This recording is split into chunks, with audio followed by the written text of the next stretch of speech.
Hi, welcome to Chat Communications Happenings and Trends. We have a lot to talk about today, so I will just get started. Sorry, that was part of my pencil eraser. Anyways, so if you don't know, Donald Trump is currently at the UN General Assembly, where he has made some addresses to the members at large and small, of which they have, I guess, his first address to the General Assembly, they ended up laughing at him, which really would come as no surprise to many of us who know Donald Trump is quite laugh-worthy. So what is that got them to laugh? Well, Donald Trump stated that in less than 2 years, his administration had accomplished more than any other administration in history, or something along those lines. Which ended up producing a bit of a chuckle from the assembly, to which he responded, "So true," as if that would make it more true, even though it's an obvious falsehood, or AKA lie. And then they, I guess, laughed more. Whether they were laughing at him or with him at the time, I'm not really sure, but that's just how it is.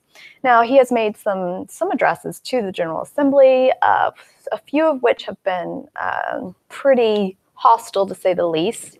In that same speech, he went on to attack Germany for their trading of, I think, oil or something along those lines with Russia. He also has later went on to attack Venezuela and various other countries. Basically stated that military option in Venezuela is not off the table. He, along with, I think, 6 other countries have, not he, but the US, along with 6 other countries, have called for a human rights or investigation of Venezuela, and have for like criminal court prosecution with the criminal court that's in the Netherlands, or I guess that's established in the Netherlands. Which is kind of, considering that the human rights violations that the United States has undergone has been by John Bolton and his gang, have been pretty much outright denied, if denied them as being basic human rights violations. He has, John Bolton has basically said that court regarding those things are pretty much irrelevant.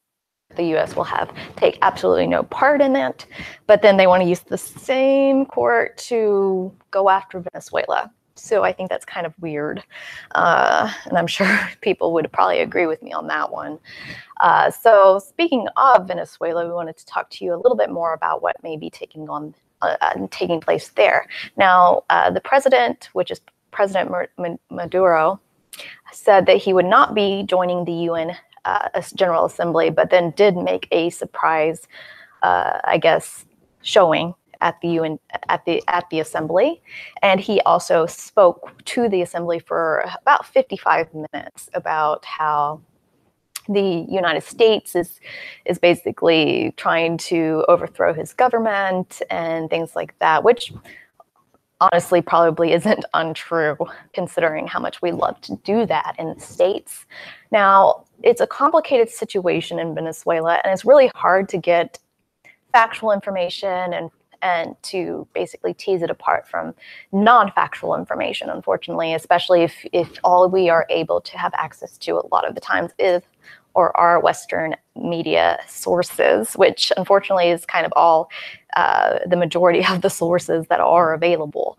But I did find a nice little article that did kind of outline what had been going on there, and it also had a timeline of events that had taken place, starting all the way back when I guess the Supreme Court there had basically determined that they would be taking charge of the government due to voting irregularities and inconsistencies that they had seen that would prevent some people from being added to their Congress.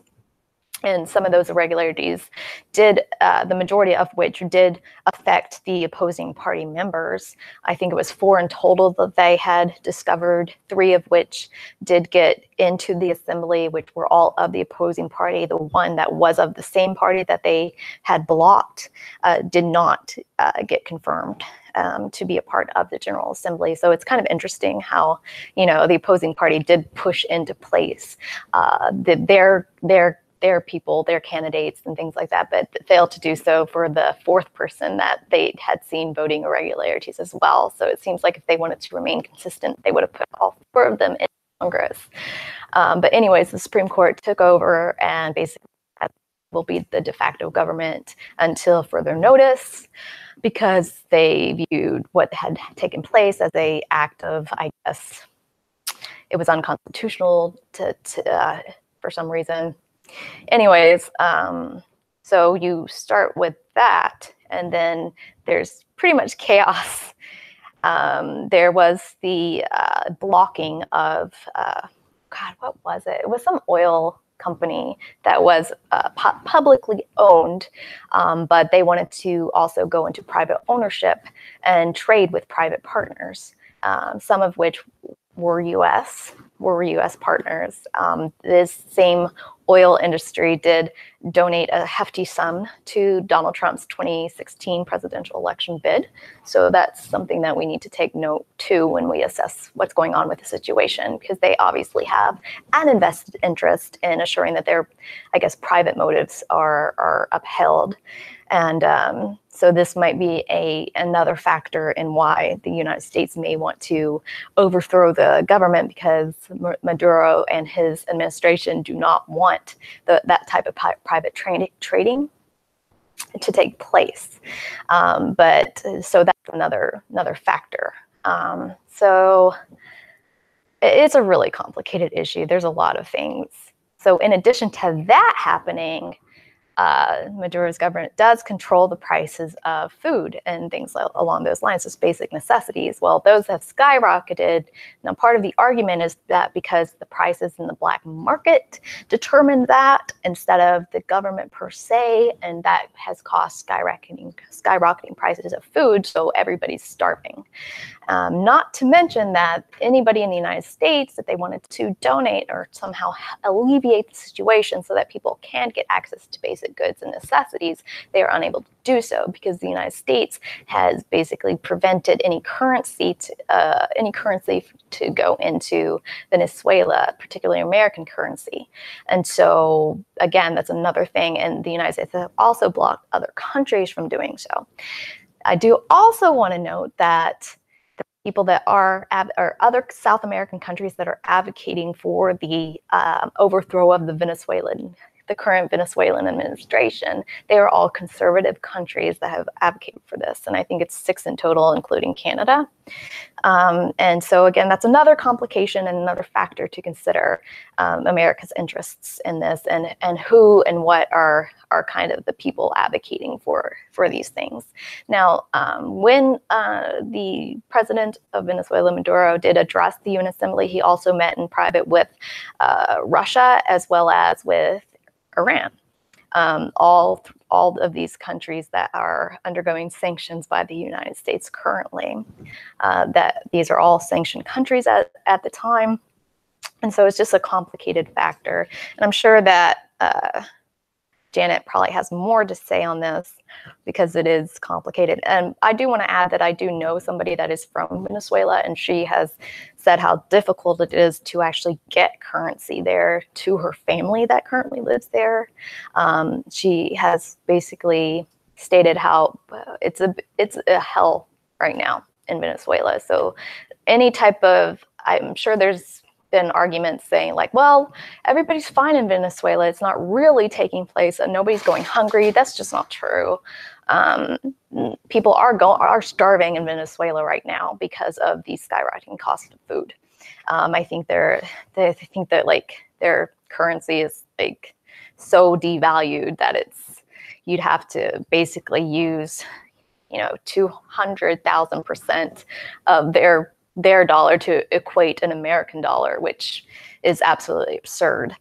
And it seems like, if anything, the penalizations that the United States has placed upon this country is primarily affecting the people of the region and not necessarily the administration officials, which, if anything, if you wanted to affect anybody, it would be them, if that was really truly your interest and not the people. But it seems like America has helped bring about and helped, I guess, add fuel to whatever fire may have been existing in Venezuela. All right, what are your thoughts, Janet? I wanted to circle back on one thing. Just I think you just forgot to mention it. Is that as he was coming into the States to go to this meeting, actually they didn't expect him at the meeting. It sounded like he kind of showed up and he went over his allotted time, and he really laid into Maduro. I'm talking about laid into America and stuff, but like. That's because he was here when he found out about the sanctions. Like, they was dropped on him that day. He had been since Trump got elected, he had been reaching out to Trump, wanting to talk to him, and Trump's blown him off. And then he watched like Trump go talk to North Korea, talking to Putin, stuff like that. But, like treating him like, a second-class citizen. But now Trump wants to go in and not take it off the table that we'd go in and help them with democracy. I mean, I like all this stuff going on, and then to put sanctions on them as their people are starving and the cost of foods are skyrocketing, and so many people have moved out of the country. So it's like just creating this whole economic mess. We're just going to kill people. I mean, we're going to starve them to death, and we're going to be part of that. And then if we go down to try to get them democracy, they're not going to be fighting, I mean, all right, so we're supporting a coup. You can't tell me that it's not going to get ugly and that they're going to keep it just to the government and stuff like that. I mean, it's a huge mess. It's a huge mess, and it's all because the guy ran. He's a socialist, and I mean, that's why they can't back him. That's why I mean, they came out and right as he won, like, even what's his face, Pompeo said it was, he like said the election was invalid and stuff.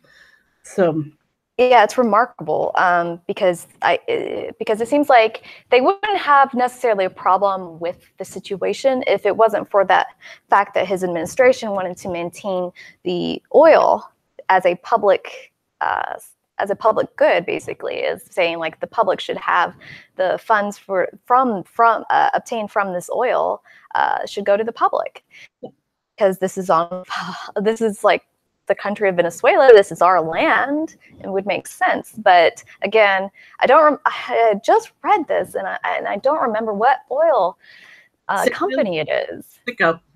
So Citgo? That's it. Yeah, you're right. Company.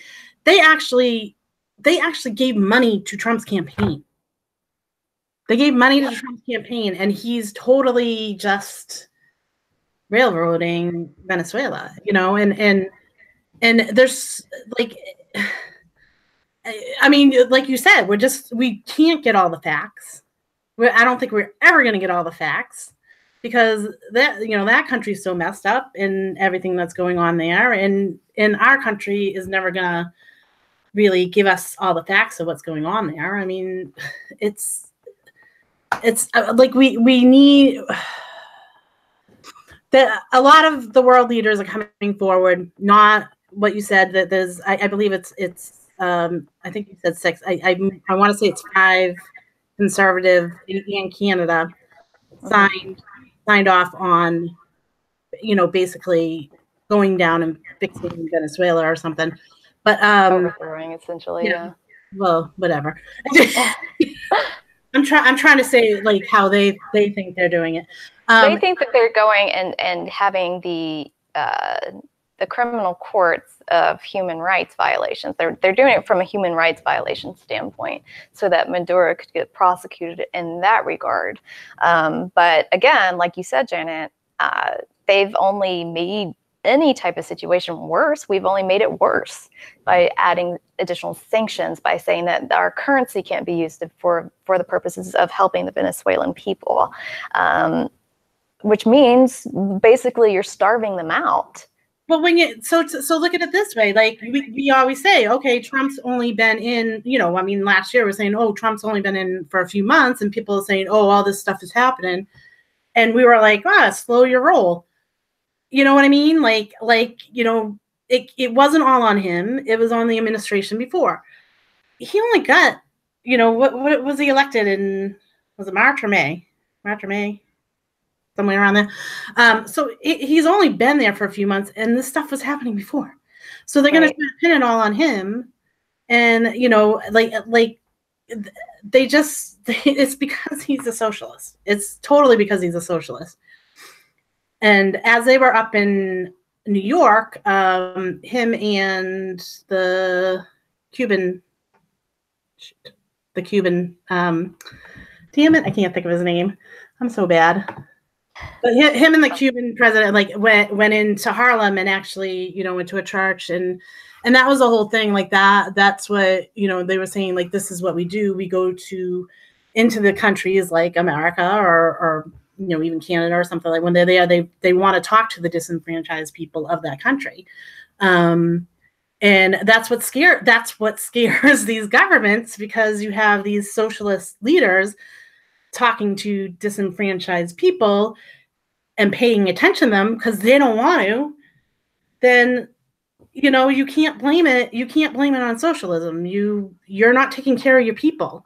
I mean, it's kind of rich, right, coming from the United States, that doesn't offer healthcare or doesn't assure healthcare for all of its citizens. And how many people die? About 45,000 people die every year due to inability to afford healthcare costs. So, and that doesn't even include people that die from exposure, from being homeless, to people that do die from starvation in the United States, or people that have gotten horrible diseases because of contaminated areas and toxins and things like that continue to be allowed in our environment. And so, I mean, and the fact that we're bombing pretty much every flippin' Middle Eastern country there is, including areas in Africa as well. And so, I mean, can we even stand on any human rights issues? I don't think we can. Didn't the United States pull out of the Human Rights Council of the UN too? Oh, well, he went to the meeting, and he was like, I'm going to pull out of here. I don't know if they officially pulled out, but he was all perturbed. But that was back in June when they were having the meetings. I'm pretty sure that we did, because I remember Nikki Haley doing a whole speech saying, like, if they're not going to uphold this stuff with Israel and stand with us in Israel, then we're not going to stay here. And so, as effective as this date, we are no longer a part of the Human Rights Council. Like, we didn't have a right to be there in the first place, bitch. No, we didn't. Not at all. I mean, so the report that came out in December, and we've talked about it on the show before. It's actually, if any of you want to see it, it's my pinned tweet. It's been my pinned tweet for months. So the report that came out listed all, I mean, there's parts of America. There was 5 different parts that they would claim that were more like third world countries. Right. And it was a part of Alabama. It was Puerto Rico. I think it was somewhere out in California. So it wasn't like it wasn't just the South. I mean, they were talking about the tent city, the tent city that they had up with the poor people, and it's amazing. It's amazing that he has the audacity to say that that things are going good here. Like that drives me nuts, because they're not. How do you say that to someone? How does someone feel when they're poor and they're begging, or they don't even eat, in a day or something like that? How do you sit there and say, we're great, like we're doing so great in this country? So now you're just of like being able to bootstrap yourself up out of a situation. Yeah, and there's no bootstrapping. There's no bootstrapping for a lot of people. It's not, if you didn't have the privileges, there is no bootstrapping, because if you go on decades and decades of systematically putting down the poor people, and you know, I'm talking about the, you know, the working white class too. I mean, the same thing happened to them, and for some reason they don't, some of them don't even get why it's happening. But it just, you know, how are you supposed to feel? How are you supposed to feel when you're told it's you, it's not us? I mean, everyone else is doing fine. It's not even everyone else, it's half the country doing okay. Well, that's how they perpetuate the lie, right? Or the myth of this whole American dream thing. It's because they say it's you. It's not anybody else next to you. It's just you. And so then you're like, okay, I'm isolated and I'm all alone. This is obviously a fault in myself and not in my society. And that's how they do it. I mean, it's a great lie. It's a believable lie, because everybody wants to believe that they can absolutely get out of their circumstance that they find themselves in, especially if they're hurting. But the truth of the matter is that unfortunately that's not the case, and that doesn't happen for the vast majority of individuals that find themselves in there. Now, according to that UN report, there's 40 million Americans that live in poverty in the wealthiest country in the nation. Same UN report said that of all youth that live in the United States, 25% are in poverty. Yep. That is a large number, and that is higher than any other OECD country. We're the last one. We have the biggest wealth inequality out of all of those countries as well. And so we really need to start discarding that stupid bootstrap myth, because that is exactly what it is. It's a myth. There's also a lot of physiological effects that happen when you are in poverty. I actually did a thing. I will be doing a thing that's coming out tomorrow for my Brief Brain Facts channel about poverty on the brain and how detrimental it is. It's bad. It's really bad. Yeah, and I had a hard time actually recording the episode because it was so fucking depressing with how bad those effects are, and they're generational effects. Yeah. Which means that they can last for generations. Well, because you can't get out of it. They don't allow you to get out of it. There's very, very few people that are able to, you know, to move themselves up. I mean, you know, you look at, like, you know, people talk about like India and how they have their class system. We have the same fucking thing going. You know what I mean? Like, we are not without sin in this country. We are horrible, our people. We may, you know, we use all the same tactics that every other country does to you know, make the poor, like, using the class against them, that it's their fault. It's not the country's fault. And how can you say that you're the greatest country if you even have one person that's struggling? You can't. I really have a hard time being able to justify that, because I think the world perceives the United States as like this abundance of wealth. But if they actually do come to the country and actually see it for what it is, it's really ugly. It's an ugly picture, and it's unfortunate that the world doesn't get to see those things. I think that the UN report was so damning for this current administration. I mean, this is something that happened prior to this administration. Clearly, it's been happening for a long time. But he refused to address it. Nikki Haley and him just decided, oh, we're going to leave the human rights just because you said all these things, where he could have just came in and go, you know what? Yeah, you know, I'm new to the job. I'm going to try to start addressing this stuff. That's what he could have done. He could have said, this is a failure of previous administrations. Look how much I'm going to help. He could have used that as an opportunity to brag about how good he is, but it's because he has no intention of helping. That's why he doesn't want to brag about it. He has absolutely no intention. So he wants to say, in fact, that UN report came out, and then they're like, that ain't true. In fact, we won the war on poverty. There is 0% poverty in the United States. That's literally what they said. Mm-hmm. Mm-hmm. How can anybody go to any place in the United States outside of like Beverly fucking Hills and say that? I guess outside of Washington, you can't go outside the White House without seeing poverty. That's horrible. It's It's everywhere. I mean, I granted I live in a suburb of Boston, so I have to kind of go a little bit into another town or into Boston to see it because of the suburb I live in. But I mean it's everywhere. You can't and I mean to walk by a person that's homeless and be disgusted is just horrible. You can't be disgusted with the system, be disgusted with the that this is happening. You can't be disgusted at that person.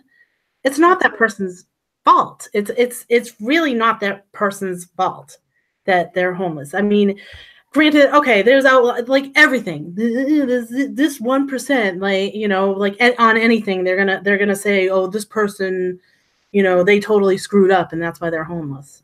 Right. But still, we should be helping that person because why leave them home? Like, why?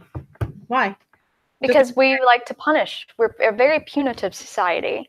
And so we are going to punish the poor for their circumstance. Mm-hmm. Because that's what we do in the States. It's not about redemption. It's about punishment. But only rich white males can be redeemed. Everybody else, forget them. Right? Speaking of rich white males, Kavanaugh. Did anybody watch that today? That kind of. I watched all 8.5 hours. Yeah, it was long. It was definitely a lot. I like would check in. I'm like, oh my God, it's still going. But I think that Ford gave very compelling testimony. I think that she was very, from what I had seen of it, she was very. The prosecutor really couldn't get her, to fumble or anything. I think she made a very clear case for what she believed happened with these allegations and things like that. But I think that the narrative has been flipped a little bit, right? Did you notice that? Where they're like, okay, this did really happen to her, but it wasn't Kavanaugh who did it. Well, you knew that was coming down the line anyways. They were trying to, I guess they were trying to pin it on somebody that she actually knew the guys through. Uh-huh. And she didn't want to name the guy. I'd seen his name out there.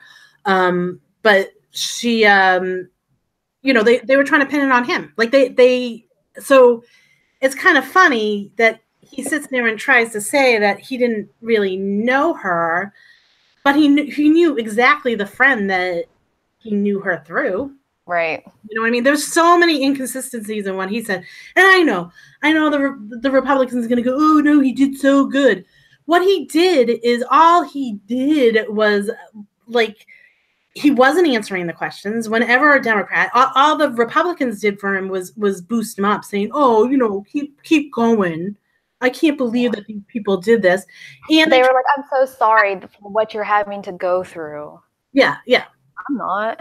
And then, but they would add in at the end, and Dr. Ford's family. Right. at the end, every single time it's like a side note, and Dr. Ford's family. And so it's like, first of all, like I have to say something. If it came down to this, right? So he is even admitting that this is going to destroy his reputation no matter what. Say it wasn't true. Say none of it was true. It's true. But say none of it was true. He is saying that it destroyed his reputation. Why is he pushing to still be on the Supreme Court then? Wouldn't he say, you know what? What's best for the country is to not have another questionable, Supreme Court judge, like the highest law of the land.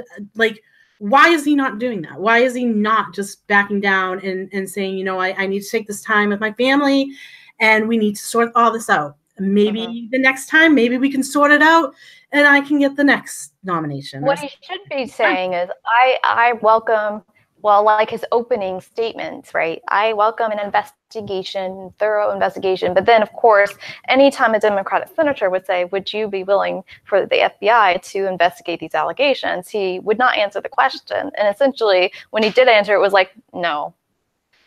So why aren't you, if you are 100% correct, and you believe that these allegations are false, wouldn't you want an investigation at least? Wouldn't you want the FBI to uncover if it is a Democratic led initiative to slander him? Well, like, wouldn't you want the country to be outraged at the fucking Democrats for doing this? I had a Republican ask me today, well, what if it was your father or your brother?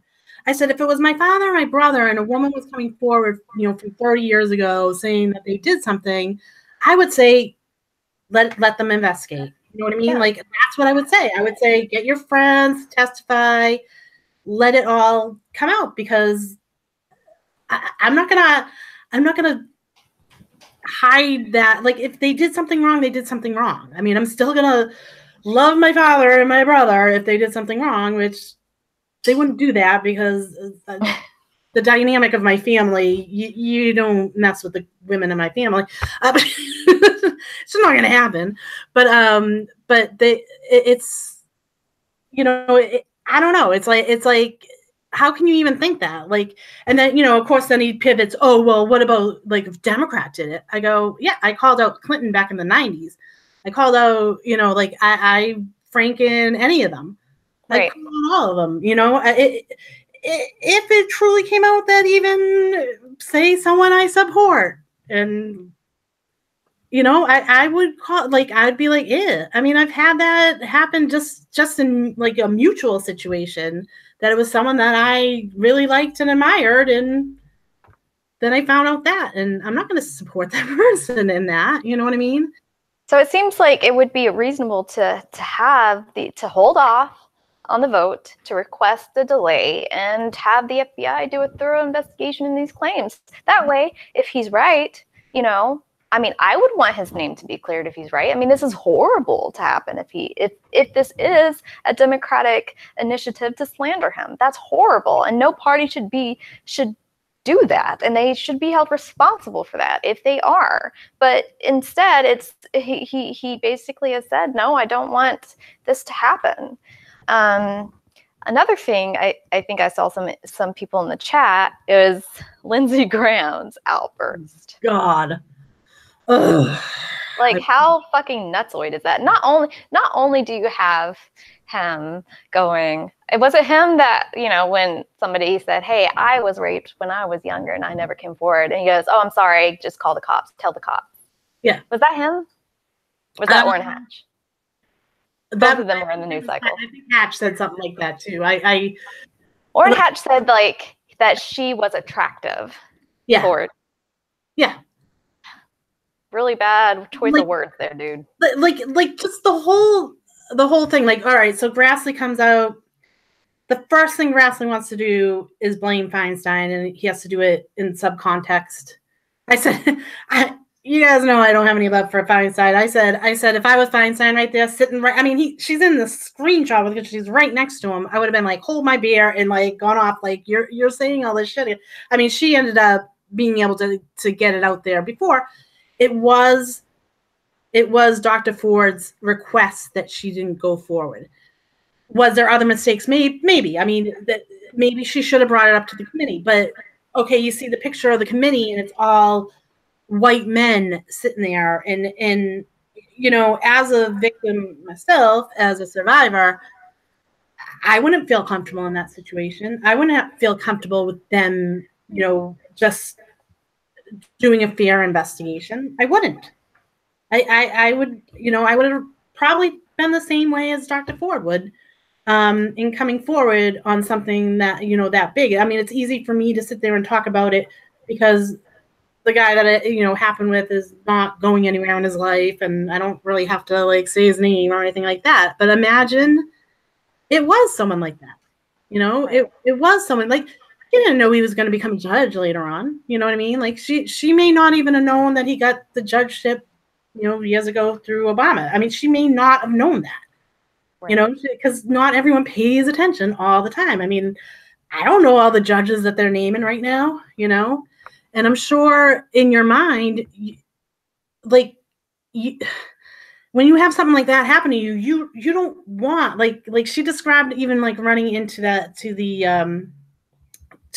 guy Mark at the grocery store when like 6-8 weeks later, she said, and being just kind of like noticing that he was all nervous and stuff. But it's easier to just cut ties with that stuff. What do you think? Okay, so Lindsey Graham had this crazy outburst where he's like, oh, this is a political hack job. And I mean, it was absurd. Him yelling in the manner that he was, it was just unbecoming of the senator from South Carolina. Anyways, he did later apologize and say, you know, but it was kind of a half apology. It was really half-assed. I don't know if you got an opportunity to see that I didn't as watch well. But it was very interesting what he had to say in the apology, because he said, wait until it's your turn. Basically, like, Democrats are never accused of these things, which I'm pretty sure they are. In fact, you mentioned a couple already. Again, Bill Clinton, the whole thing there. So Democrats have been accused of these things, but or at least sexual misconduct in a way. And but it was almost as if he's like, well, you know, then we're all going to, then all of our, if we allow this to happen for women to be able to talk and tell about their stories in this fashion without getting any type of, you know, without basically just flat out not believing them, then we're all going to be accused of these things. All of us Republican senators will be accused. I'm like, dude, what have you fucking done? Well, that's what I'm saying. Like, to have that mentality, like, oh, with women coming forward now, they're going to accuse anyone. That to have that mentality, you have to be at fault for something. You at least knew of it happening. He knows these things happen, and it probably happens all the time in Washington anyways. I mean, there's such a dynamic of power play there, and a lot of those senators that were up there have been senators for quite a bit of time, and you're not going to tell me that, you know, even if it's not happening as much today there, it wasn't that long ago that the shit was happening. I mean, and it's probably happening still, but it's just not, I don't know. It's a little bit more disguised, possibly. Like, yeah, hey, you know, as more of a favor type of thing, as opposed to just flat out sexual assault of some sort. And I think, I don't know if I mentioned this on, you know, I've been kind of talking about, but I said, like, growing up in the 70s and 80s as a female, we were told, you know, you can do anything that a guy can do, right? But we had to play ball. Like, that was the whole thing. We had to play ball with the men. We couldn't really do everything the guys could do. You know what I mean? Like, we had to either, you know, like we had to suck it up, and a lot of times, like, yeah, maybe there are women that are bitter about that. Like, maybe, you know, maybe possibly a woman did sleep with a guy to get a position or something, and then gets angry about it later. But the guy was still wrong. If he was in power and the girl was not, right? It's wrong. Like, you can't promise people that stuff. You know what I mean? And then turn around and say, well, you know, she's the one that did it. When you're, you know, at that point, you're both at fault, but the guy's still more at fault. I'm sorry. Like, that's just how it is. If you're going to use your power to get sex from someone, you're at fault, whether the woman does so or not. Like, it's a power dynamic, and you can't use it against women. Well, I was talking to my mom, and she actually grew up in the 60s and 70s. But even in like, when she was saying she was working in the 80s and 90s, she said, you know, that's just how it was. Like, all men were, like, sexually assaulting women. Yeah. She that came out of her mouth, and I was like, so is it okay that Kavanaugh did this? Or she's like, that's just how it was. I mean, I'm not going to fault him for something of something that long ago. And she's more progressive in that than most, you know. But that's her excuse. Yeah, I would say the older generations are the ones that are having more of the problem with it. I think the younger generations get it, and I was also getting, like, a lot of people saying to me that it doesn't happen as much now, and I said I have to beg to differ, because I hear stories all the time. But besides that, like, with the advent of the internet and social media, there's this whole thing with people wanting to get this fame, through, I mean, we have our shows, so I'm like probably being a hypocrite right now saying that, but I mean, to get like fame through the internet and stuff, and a lot of that you saw like the Girls Gone Wild, and then it kind of morphed into guys getting girls drunk and filming it and putting it up on social media and stuff like that. And that, I mean, I'd say that's even more like the whole thing with I just thought of that, in my generation was the videotaping. So you didn't really have a, I mean, not until I was like 26 or so did anyone have any major access to putting things up on the internet. But,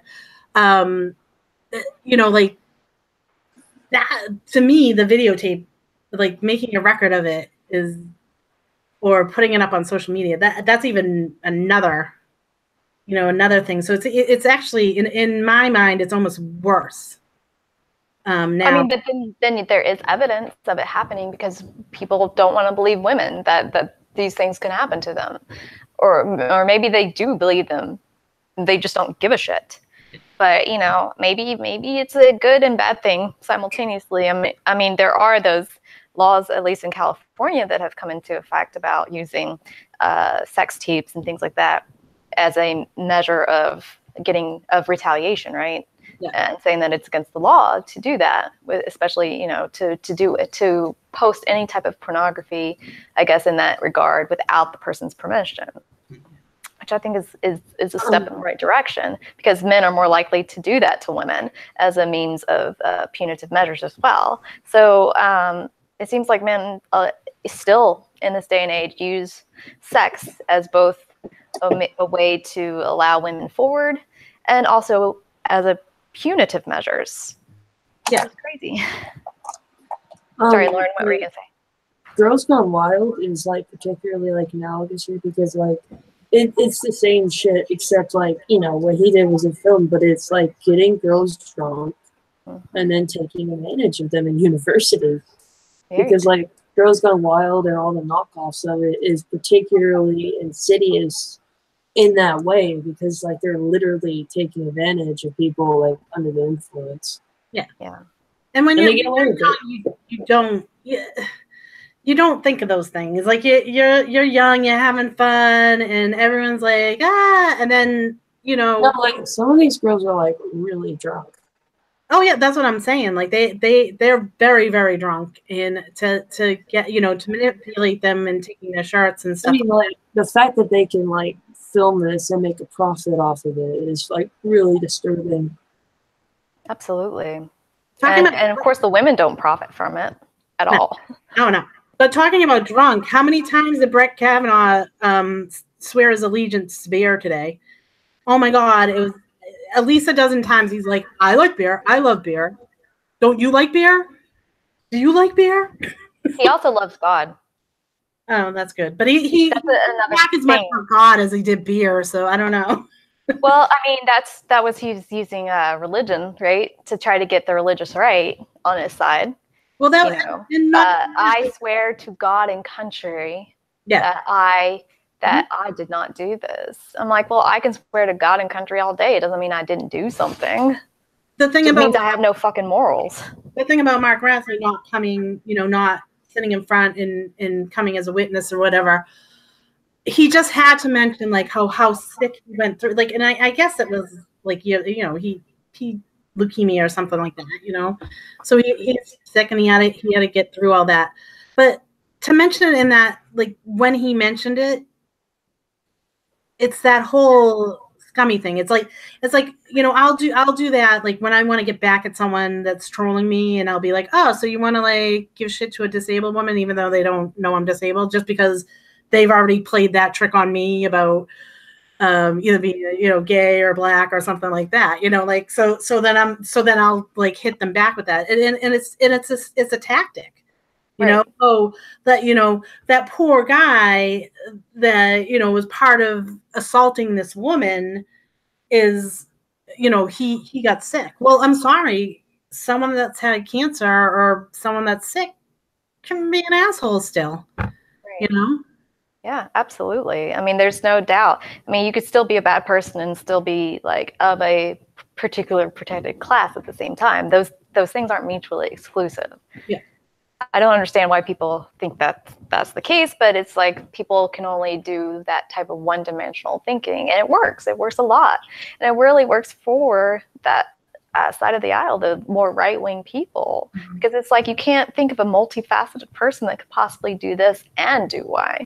This, his excuse about, well, I promoted women in my organization, and I sent them as recommendations to other courts and other attorney offices. I'm like, okay, and you can do that at the same time, and still like be a predator as well. The women that he promoted, we already know had to look a certain way, or be part. So I mean, you promoted women. No, you promoted, you groomed this woman and you promoted her because you thought she was pretty or something like that. And then, that particular woman was groomed for you. Exactly. Which is even further disturbing. Yes. It's horrible. And then he brought up, like, the second he brought up the basketball team today, like, oh, I'm a basketball coach. I'm like, oh, that's disgusting. So what do you think about the Republican senators using the prosecutor and standing behind her as a woman, to do the questioning of Ford? Do you think that was an appropriate move on their behalf, or do you think it was kind of, maybe a hidden agenda? Like, I think that, you know what, I know what you're saying. Like, okay, they gave their questions to her to do, and maybe it's just because you have, you get a raper that hires the woman attorney, something like that. That it's something like that. But I'm kind of glad in this certain case, with her being as nervous as she was, she had you could tell when she turned to the she's an investigative lawyer, and talked to her, it was easier for her to answer the questions. So in a way, I'm sure it was an underhanded move to, like, throw the woman in front, but I think it ended up helping her get her story out without being, like, I think maybe it hurt them a little bit because she wasn't as nervous. She wasn't, when you get nervous, you forget things or you mess things up. And I mean, she was very nervous, but she could have been a lot, worse, not remembering things, or having to deal with talking to Grassley or Graham, or I wouldn't want to talk to those guys directly. I wouldn't want to answer their questions. I'd be like, if they asked me something about any sexual contact, I'd be disgusted. Right. I mean, there's some sort of weird, like, it almost would have seemed like an intimidation technique in and of itself to just have this whole set of men interrogating you, right? And trying to basically punch holes and puncture holes in your story. But at the same time, I think Janet, I think the prosecutor did her a favor. I mean, the prosecutor was basically like, I can't punch holes in this story at all. Yeah. And I think it really did help her case. Now, I think that the underhanded thing that the Republicans absolutely did was to have Kavanaugh go second. And to basically be able to already try to poke holes in her story, even though he said he watched it. He said he didn't watch it, right? But then also he said that he does believe her story, in that he believes that this happened to her, but it wasn't him. So he said, yeah, I believe what she said. Well, how do you know what she said if you didn't watch it? He watched it.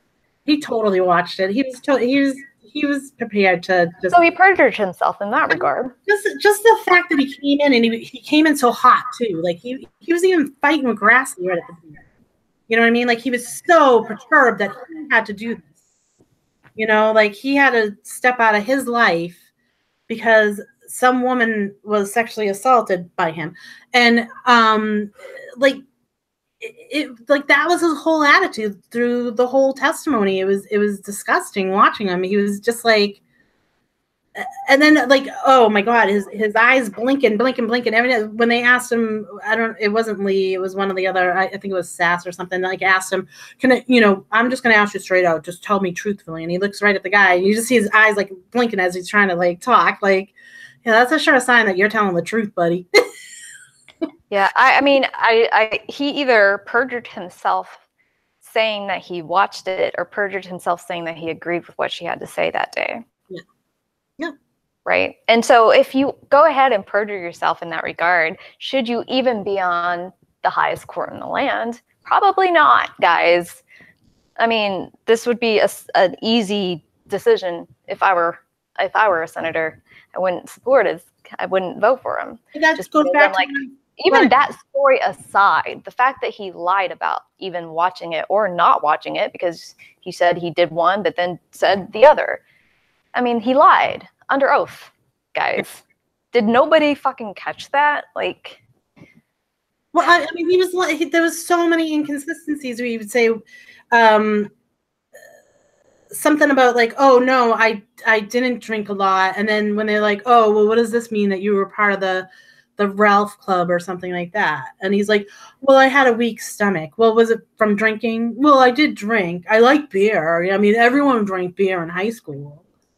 Oh, yeah. They did? Not everybody was in a Ralph Club. Right. I mean, that basically right. Drinking that he never did. I know a lot of people that did not drink at all in high school. Like, I drink a lot, but a lot of people that didn't. But I mean, that's another thing, to sit there and be like, oh, boys are boys. Oh, this happened a lot back then. I said as a guy, I'd be fucking pissed if I lived back then and I did nothing and I was a man and they're sitting there saying boys would be boys when it comes to rape. All men do this. Yeah, that all men do this. I would be livid. I'd be like, are you fucking kidding me? Like, I don't treat women that way, and not in the way, like, I get it. Like, because of course I put that, people were like, oh, but when we say not all men, I go, yeah, but in the sense that there's a right way to do it. When it's coming out and some, they're saying, oh, boys would be boys, you can't like go at the woman themselves, just say like, look, I not me, I wasn't like that, but I did see it, so I understand why, I mean, there's a way to, you can't, like I was trying to tell the guys, you can't jump in when a whole bunch of women are freaking pissed off and you're jumping in going, oh, but I didn't do it, or you're like half supporting someone making a horrible statement about it. You're gonna get jumped on, and I'm sorry, like, women. You should get jumped on. Yeah. Jake Smith says that I believe he would never get confirmed in the 80s. Do you think that dynamics have changed in the country so much that would have been the case, or do you think he would have been confirmed? I think that in the 80s, there was probably a lot of people that got positions that had this background, and people didn't come forward. I mean, that we didn't have all the tools we have now. You know what I mean? So I would say he'd be confirmed. I mean, look at what happened in the 90s. Look what happened with Clarence Thomas. Yep. So yeah, no. I think it would happen in the 80s. I don't think it was right when Clinton got, the whole Clinton thing. Like, I don't think it was that started all that. It was there already. Right. It was just that at that point, someone had come forward, or he got caught. He got caught actually, because the girl talked to somebody else, and then everything skyrocketed from there. And it still amazes me that the men are like, oh, well, now I'm being attacked because like all these women are coming forward, when they don't get the fact that women are like, it's hard to come forward.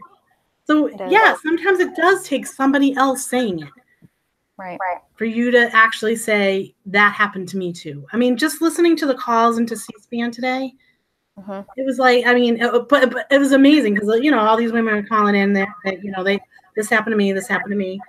The Republican one that called in, she's like, this happened to me, and it's happened to my daughter. She's only 24. She's had it happen twice. But I believe Kavanaugh. I was like, are you kidding me? Like, how? That's a Republican operative. There's no way. It doesn't. I mean, this is a problem with the way that we think, right? Yeah. I mean, it's got this side of I guess the cognitive dissonance and alleviating that type of conflicting thing. Like, yeah, this happened. This is terrible. But I'm going to believe Kavanaugh in this case, which means that we're shifting more towards that type of thinking, that it's once again, that it's always been okay to do this. And it's horrible. I wish that we didn't have that mechanism built into us, but we do, unfortunately. And it just makes people sound like idiots at the end of the day, because it really does. That's what it does to us. It makes us stupider, and it makes it a society dumb. And that's where we're at. It's really sad. We're getting more impoverished. We are becoming less educated. Not that we were particularly highly educated in the first place, but and we're becoming increasingly okay with it, which is horrible. And I feel like other than, you know, you guys, I feel like so alone in a lot of these things. Because I'm like, is the country really that far gone? I mean, I'd have to say that, you know, there has been some strides on some of this stuff. And I know it looks bleak and it's hard. Like, I'll use the analogy of when I was first getting sick, when I had Lyme disease, and I had it for a few years, and my sister convinced me to do acupuncture because her friend was doing it. And I went in, she asked me all these questions, and I said, oh, I have a headache like 24/7. I have da-da-da-da-da. 6 months go by, and she goes, all right. She pulls out the notebook in my notes, and she goes, all right, how's this? And I go, I didn't even, like, first she asked me, how do you think you're doing? And I'm like, I don't know. I don't think I'm getting much better. And then as she read through it, and I think that's what's happening here too, is like, we have made significant strides in certain things, but it doesn't seem like enough because we never take it to the point that we need to take it. Well, it's because 50% of the population doesn't want to do anything about it or thinks that it's okay, right? Yeah. At least 50% of the voting population does. It's trouble because they're the ones helping make the decisions. It's kind of almost more than 50% of the voting population, to be honest, because I mean, you take the ones that support the corporatist Dems and stuff like that too. Mm-hmm. So I would have to say in the voting population, there's probably even a higher than 50%. And some of them are poor people and they just don't get it. Like they don't understand what is keeping them down, because they're told, oh, it's your neighbor that's doing it. It's not us. We're not doing it. We're here for you. But right. That guy over there, that guy that doesn't really look like you or doesn't think like you, he's the one. He's the one doing this to you. Yeah. I mean, it's horrible where we are. Revenant 82 says, I feel sorry, lost it. I feel that way a lot too. I moved here with my family when I was 7 and no longer have Irish citizenship, but I'm in the process of getting dual citizenship in case I need to get the fuck out of America. That's smart. I would definitely look into any other options you can. My father's been asking. Amanda Guthrie Puckett mentioned something about statistics. The statistics haven't changed in the last 15 years. And I'm not really sure what statistics Amanda's talking about at all. But I would like to know what statistics you mean, Amanda. Outside of that, I think we are done with the program today. It was a lighthearted program, wasn't it? Yeah. Oh, but can we mention the one story that I found right before the show? Oh, Elon Musk. Right. Actually, why don't you go ahead and mention it? No, I just wanted to say that the SEC is going after Elon Musk, which is awesome. So, I mean, because they believe that his company lied to investors, right? Yeah, exactly. And that's the only way we're gonna, seriously, it's gonna be taxes and investors and stuff like that. That's the only way we can really get these guys. Yeah, I mean, if you mess with the investors, you can get penalized, but if you mess with just normal everyday Americans that aren't investing, you'll be fine. So I guess, you just mess with the wrong class of people. Yeah. 1 in 5 women will be sexually assaulted in their lifetime. That's the statistic Amanda Guthrie Puckett was talking about, and I mean that's still true. Yeah, that's really horrible. That has not changed. 1 in 5. And to be honest with you, I was saying to someone, because they were saying it was 20%. I want to say it's probably higher, because you do get these people like Ford wasn't in the statistic until 35 years later. You know what I mean? So you're going to have the same thing happen. You're going to have people that are being, sexually assaulted today not come forward today. You know what I mean? And there's certain people that never come forward because what's the, like, where are they picking these stats from? Or if you're embarrassed to come out, like if someone asked you that question, would you answer it truthfully too? If you're trying to, you're hiding it from yourself because you just don't want to deal with it. Right. So I would have to say, I mean, honestly, I have to say it's probably a much bigger number than we think. It may very well be much bigger then and also now. In the last 20 years, did you say 20 years? 15 years. It hasn't changed in 15, yeah. Yeah, so that's the country we live in. We're becoming increasingly poor. Sexual assault against women is normalized. I mean, this has implications. This with Brett Kavanaugh, because it will absolutely normalize that type of behavior. Sharia, more so. But Sharia law is no repercussions. If you get the highest court seat in the country, you don't have to worry about it. No. And I mean, someone was mentioning how, was it you, Amanda, about how Clarence Thomas doesn't get the cases because of that whole thing, that the other judges don't really give him the cases. That wasn't me that said that. No, man. But I believe it. Yeah, so they don't really get, so now they're going to have 2 people in there that, they're going to be questioning. We can't really put this case in front, have him take the lead on the case because he has all this crap on him. Wow. Well, now they're going to have 2. That's what I'm saying. But they can't hopefully make any decisions regarding these type of things. By this time tomorrow, we'll know.